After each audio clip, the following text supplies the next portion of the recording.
Hey guys, what's up? Welcome back to Dude, I Love That. I'm Liv, and today we're talking about The Summer I Turned Pretty, the TV series. I have not read the book yet, and if you know me and you've listened to literally any of these episodes, you know that one of my all-time favorite movies is To All the Boys, and I've never read the book for that either. So I think I have some catching up to do, but we're talking about the characters from the TV series today and diving into what their types are. And some of them we're talking tri-types, some of them we're talking subtypes. I talk all about tri-types and subtypes and go into detail about what that is in other episodes. So if you want to check it out, look at the Top Gun episode that I just did, the Divergent episode. The Aquamarine and H2O episodes are great too. And also, I originally kind of explain subtypes in the Outer Banks episode. So those are great ones to check out if you're interested. And I'll quickly explain tri-types because that's probably the most difficult one. So basically, tri-types are the one type that you are from each of the three triads. So we have the gut triad, which is eights, nines, and ones. Then we have the heart triad, which is twos, threes, and fours. And then we finally have the head triad, which is fives, sixes, and sevens.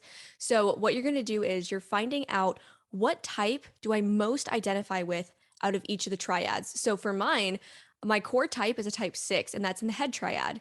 And then the type I identify with most in the gut triad is a type 8. The type I identify with most in the heart triad is a type 4. So then my tri-type is a 684. And so this is what we'll be doing with a lot of the characters in here because tri-types give you a great overview of the person as a whole instead of just kind of looking at, oh, they're a type 6. It gives you a little bit more detail, which is helpful when understanding some of their underlying motives. So let's get ready and dive in. So first off, we're going to talk about Belly, who is obviously the main character, and she was interesting to me because there were several times where I was like, okay, she seems very 8-ish, but then I was like, maybe she's kind of more of just an aggressive 2. Also, is she like a little bit of a counterphobic 6? Like there's just a lot of things going on there, and for me, I felt like I wasn't able to get a good handle on why she was making the decisions she was making. Now, this is not usually what happens. I'm usually able to identify character motives pretty well, but for some reason, she seems kind of like a conglomeration, and that's where I think tri-type is probably helpful for her. So, if she is a type 8, like I'm thinking, she's probably a social subtype 8. Now, a social subtype 8 does look a lot like a type 2. And so maybe that's where we're getting some of those two qualities. And then again, like I said, tri-type wise, would probably be looking at like an 8 to 7 is my guess because she definitely has the 7 vibe. She loves going out and doing things. And it seems like from the story, she's been more reserved before, but now she's kind of like getting out of her shell a little bit. And, some sevens, even though they enjoy adventure, they enjoy going out and doing things and having that stimulation. Sometimes they are more reserved. There's a lot of sevens I know that on the outside you wouldn't know they're a 7, but they really are. And so sometimes it's more of an internal craving for adventure, like reading books, watching movies, things like that, or even like exploring new music. So it can look really different. And we can tell that she definitely enjoys doing new things kind of within her comfort zone. And then we see throughout the series, she progressively gets more and more outside of her comfort zone. But again, like I was saying, I think she has that type 8 bite to her. You know what I mean? She's able to make jokes with the boys and she's able to call people out when they need to be called out. And that's something that 8s are very much known for, as well as 7s. 7s can do that as well. I think the other interesting thing to add on here is because she's been raised with boys, I think she does have a little bit more of an ability to be confident around guys. I think sometimes, I know for me, I wasn't raised with brothers. And so it was always a little bit like awkward. And still to this day, it can be kind of awkward around guys because you're just like, I don't know, like what's going on here. But because she was raised with them, she is so confident and she can be herself in any situation. You see, she's really not bothered by anything. Like she is very much stable and able to be herself no matter what. And again, that's a very 8 trait. They're very dominant. They're very go for what they feel and they do everything from the gut, right? So if they know something, they kind of act from it instead of like feeling something or thinking things through. They just kind of intuitively know and then go for it. And that's something I talk a lot about in the Top Gun episode as well as the Divergent episode. So if you're interested in hearing more about 8s, check those episodes out. But For her, I think the other thing that really solidifies her being an 8 in my mind is that she has really good boundaries. She's able to tell when she needs to reel things back. She's able to let other people know, hey, you're crossing my boundary here and I'm not okay with that. And that's something that usually takes people a lot of time to figure out. You're usually not going to see people that are able to enforce boundaries that well at her age. And so that's another reason where I think she just kind of intuitively knows where her boundary lines are. And if you come, like, if you encroach in her zone, she's going to be like, you need to hold up now. And she's also really able to explain why she has the boundary. You know, she's not just like putting up a wall and not saying anything. She's putting up the wall and saying, hey, I have this here for a reason. Here is why this is happening. Again, you know, something that truly does take a long time to hone. And I swear, part of her is like a 40-year-old woman. It's amazing. It's she's just a really interesting character. And again, I feel like this is one of those scenarios where if I was able to read the book and actually see more of her inner dialogue, because I felt like that was missing, I wasn't really able to tell so much what was going through her mind, even though we did get some of that. But I feel like because it was only 7 episodes, we didn't get like more of a drawn out version. And I think that would have helped us really figure out her core motivations. I think the other really interesting thing to point out here is she is clearly so confident in who she is as a person that she's able to step out of her comfort zone and do things that would ordinarily put you into a category. But she's like, look, I know who I am, I know what I'm about. And this certain thing isn't, I'm not going to let that define me. Whereas other people might be more prone to kind of having these things take over their personality and how they present themselves. But you can see the entire Deb situation, she really sticks to her own. And she's like, I'm going to show up and do things the way that I want to, because all in all, I'm representing myself here and I want to represent myself the way that I know I am. Again, shows a lot of maturity and a lot of thought and intuition on her part. Okay, now I really want to talk about Conrad. He was such a difficult one for me to figure out because, you know, pretty much the entire time he's like depressed. And that's where I was trying to figure out what can I pull out that's actually his personality and not just like the funk he's in, you know? And so I was going back and forth and I'm like, what is he? And it sounds like he's usually pretty joyful and fun and happy. And there are certain types that are more prone to being depressed. And I'm like, do I go for that? I guess we never really figure out why he's depressed. Like, do we ever get an explanation? I feel like we don't. It sounds like people think that it's because of his breakup, but he's playing it off like it is, but it's not really that. So I'm confused. But part of me really thinks that he's most likely a type 9, and I say that because he does seem to kind of want to just like stay in his lane. He doesn't really want to venture out.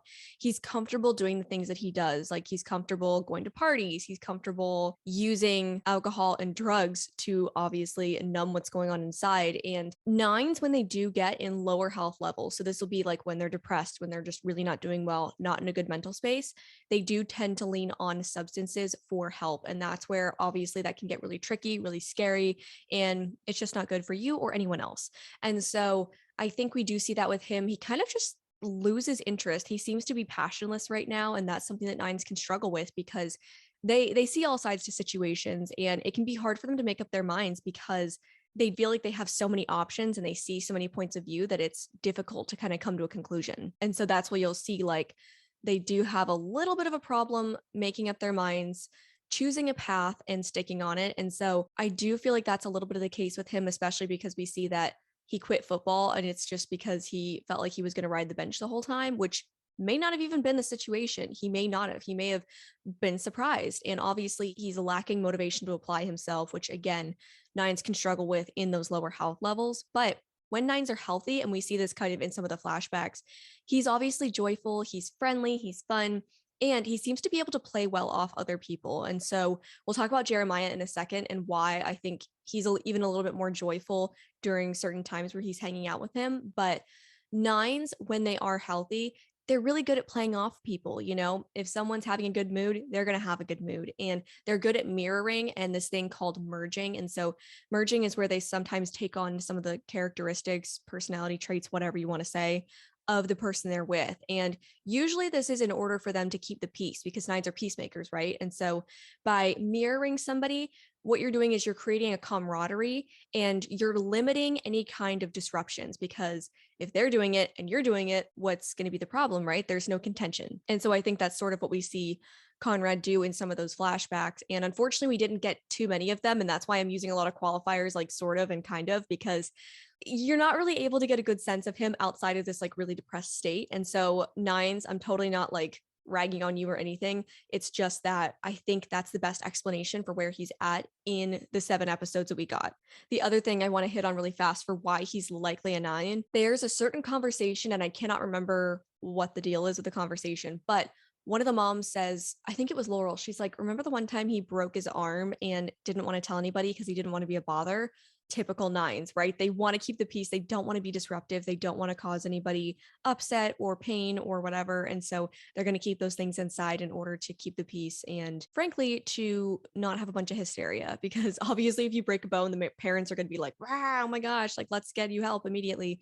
And the 9's like, I just don't want to deal with that. And so they're going to more than likely deal with the pain of the situation than causing an uproar. Also, this is interesting to point out. He's really good at holding a grudge, and he tends to stuff his anger and feelings down.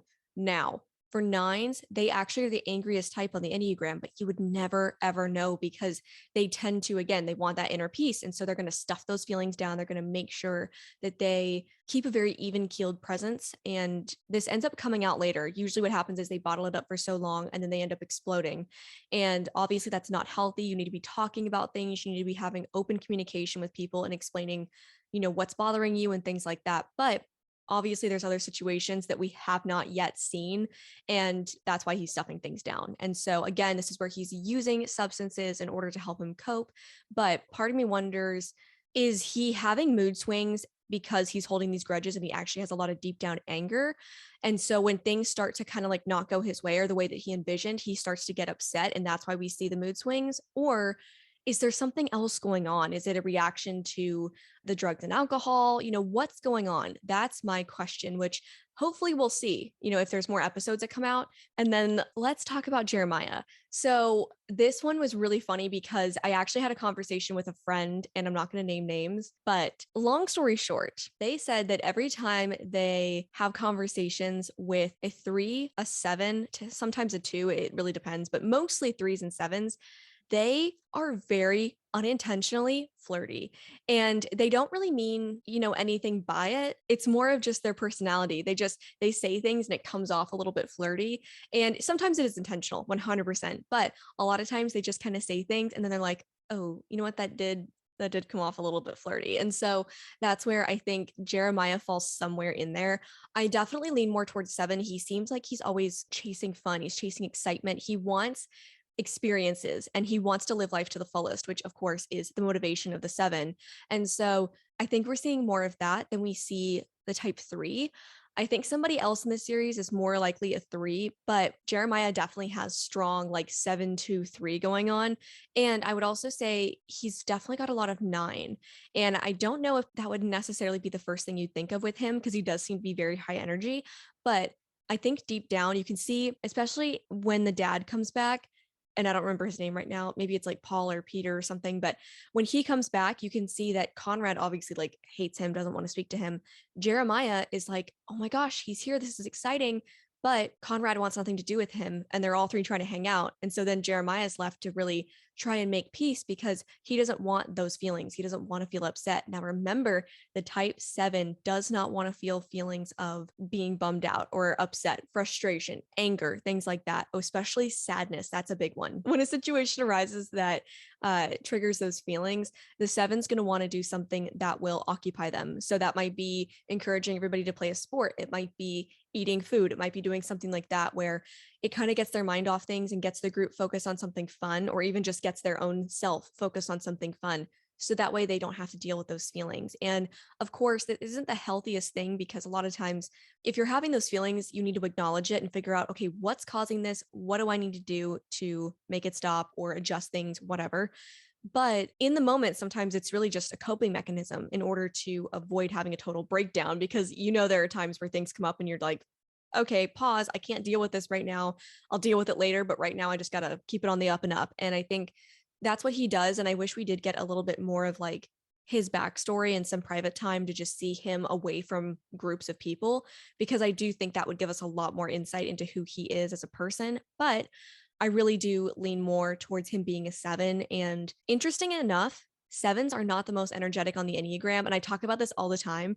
It's actually type 2s. And so I think part of him does lean more towards the desiring love, romantic, flirty type 2. I think a lot of him is very 3ish in that he's exuberant. He has a lot of this really fun entertainer type energy, which, if you don't know, the type 3 is called the entertainer. So I think he has that sort of presence. But again, I think he is more in the head triad, because that 7 is in the head triad. I think that's where he's coming from versus feelings. I think everything he does is a little bit more intentional than what we'd probably give him credit for. And you can tell that a lot of what he does is based on what others would like him to do. And I think he is good at calling people out. He's good at playing his cards right. And I think we see that in the scene where he and Belly are talking about Taylor arriving, and Taylor always intentionally calls him Jeremy, I think. And so he's like, this is what she's doing. Like, I'm going to play the game, whatever. And I think that's a little bit more of that head type 7. And I do think he's confident enough to compliment people. And again, I don't think this is him being flirty. I think he's just very complimentary. He has the confidence in order to compliment girls without feeling weird. And that's something that I think does come from having that 8 wing and being more bold. And I think the 2 would probably be very flirty or a little bit like shy and weird about it. Not in a bad way, not weird in a bad way, but just like you'd know that they were trying to be, wink, wink, nudge, nudge. And same with the 3. I think that would happen as well. But the 7 is probably because, remember, they're really not as feelings or gut oriented. They're more head oriented, but they have connection to gut through their 8 wing. I think that's where a little bit more of that confidence comes from in order to compliment these girls without it being a whole thing, if that makes sense. Hopefully I'm explaining that well, because I think that got a little convoluted, but he has equal wings, I'd say. I think in certain situations, he's definitely more of a 7 wing 8. And in other situations, I think he's probably a 7 wing 6, especially when it comes to Belly. I think he is more of that 6, but he definitely can call people out when he needs to, especially when he first kind of sees Cam and he's like, your name's Cameron, like, you're an idiot, shut up. And especially when he's like, you need to get in the car right now, like, you're not going to go off with this random guy, absolutely not, get in the car. That is where you see that 8 wing come out, and he's like, hell no, you're not getting in the car with a stranger, that is dangerous. And so I think what we see is really good switching off of wings. And of course, when you're healthy and you're in your space doing your work, you are going to have more of that equal wing use. But all in all, you'll usually see that there's one wing that you naturally lean more towards. But again, using both your wings is crucial. And then let's talk about Steven. And this is kind of where you'll see the contrast between Jeremiah and Steven. I think Steven's probably a 3 wing 2. And I say that because you can see he's got this goal, he's got this plan of making money, and he really wants to acquire things during the summer instead of most people would want to just go have fun and chill out. He's obviously got his sights set on a certain goal. And remember, 3s are very goal oriented. And so they're always working towards something. And you can see he's working towards a certain college he wants to get into. He wants to make a lot of money, and he's going to take jobs that are more prestigious, that offer more money, because he wants to get to this certain goal again. Whereas some people are like, it's summer, I want to keep a low-key job so I don't have to do too much. And one thing I think that we do see with him in a couple of different scenes, obviously his girlfriend is of a higher financial social status than he is. And there seems to be a little bit of him wanting to really fit in with her and her crowd, even though she's never asked him to. She's been very clear of like, I like you for you. But he has this undercurrent of wanting to appear like he's in this crowd. And so I think that does lean itself more towards being a 3, because, especially if he's a social 3, he's going to want the status and the things that come with that. And so even if that means faking it till you make it a little bit, 3s are very good at that. Whereas other types, not so much. Like, you can see right through it. And he's able to keep that going a little bit more than other types would be able to. And so that's where I think, again, probably more of a 3. I think the biggest thing that we can see is the scene where he goes in the card room in the back of the club. He very much can tell what's going on with these guys, and he's able to shift his conversations to center around things that he thinks they'll like, and is able to give really good answers. And that's something, again, when 3s walk in a room, they can figure out what's going on here. How do I need to be a chameleon, right? Because 3s are really good at doing that. how can I chameleon myself basically to fit in with these people or to say the right things or whatever, which obviously is great if you're in situations where you're going to events and don't know people. You're able to really figure out, what do I need to be in this situation and how can I fit in here? Which for some types, they would feel so awkward and just not be able to do it, because I know for people like me, sometimes you feel like you're cellophane and people can see it right the heck through you and you just lose all confidence to do that. But threes are really great at embracing those situations and being able to show up and show off. Oh, shoot. I just realized I forgot to do tri types for like three of these characters. Okay, let's back it up. Back it up. Okay. Conrad, again, I said that he's probably a type 9. So for him, 9 is in the gut triad. So from the heart triad, I feel like he's probably a 4. I get a lot of 4 vibes from him for sure. He feels like he's got a really rich inner world and he seems to be okay with his own decisions. Like he doesn't need someone else to validate what he's doing. He knows what's right for him and he's going to go for it because he values authenticity and being a unique individual. Feels like a 4 to me. And then from the head triad, I really want to go 5. Yeah, I think that's what we see with him. I think he does have a lot of that 4, 5, 9 going on. And again, what's really interesting is 4s, 5s, and 9s can tend to all get mistyped for each other. And usually it's because they're all in the withdrawing stance. And so sometimes you kind of hone in on just the withdrawing and you can't figure out from there. But he seems to have a bit more of that like deep contemplative side that I think speaks more to a type 5.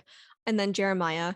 So again, strong 7. I'm going to say he's probably a 2 from the feelings triad. And then from the gut, probably a 9. Yeah, because I said he really does seem to have that 9-ish vibe to him where he wants to keep the peace. And I think the only 8 in him is truly from his wing. I do not think he has an 8 in his tri type.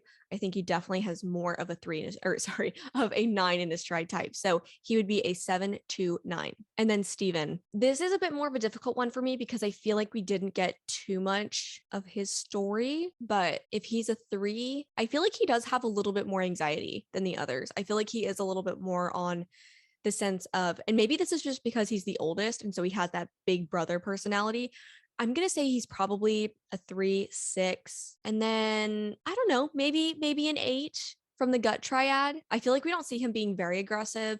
He doesn't seem to be too 9-ish though to me. He does seem to be very confident though, like in the scene where they're at the debutante ball and he's dancing. He seems to like just be so alive. And so again, that's a very 3 thing. They're the entertainer. But yeah, I think I'm going to lock in my answer, at least for right now, as a 3, 6, 8, which is such an interesting tri type. I don't think I've ever typed somebody as a 3, 6, 8. So I don't know. Maybe I'm wrong. Call me out.